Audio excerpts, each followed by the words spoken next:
तुम्ही घरगुती बिझनेस करताय, ChatGPT आणि नोटबुक LM याचा वापर करून तुम्ही छान प्रकारे डिझाईन करू शकता आणि कंटेंट देखील रायटिंग करू शकता.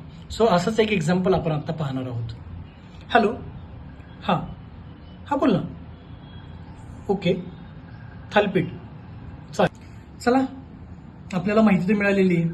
आता ही माहिती जी आहे ती आपण कशा प्रकारे लिहिली बघून घ्या.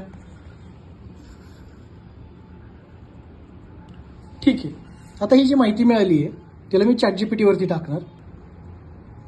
एक छानसा प्रॉम्प्ट तयार केला. हा प्रॉम्प्ट जो आहे तो मी ChatGPT ला टाकला. त्यानंतर मला अशा प्रकारे कंटेंट जो आहे तो कंटेंट लिहून येतोय.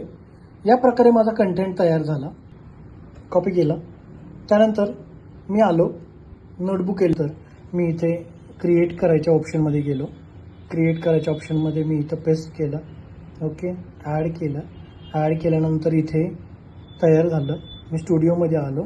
मला एक इन्फोग्राफिक्स तयार करायचं आहे. मी इन्फोग्राफिक्समध्ये आलो. ओके, इन्फोग्राफिक्समध्ये मला पोर्ट करायचं आहे. पोर्ट ऑप्शनमध्ये मी आलो. या ठिकाणी मी इथं लँग्वेज मी कोणतीही इथं सिलेक्ट करू शकतो. मला आता पाहिजे मराठी लँग्वेजमध्ये. मराठी सिलेक्ट केलं मी आणि आता जनरेटवरती क्लिक केलं. थोड्या वेळात तुमची इमेज जनरेट होऊन रेडी होईल. तुम्हाला देखील तुमच्या बिझनेसची अशीच ॲडव्हर्टाइजमेंट करायची आहे का?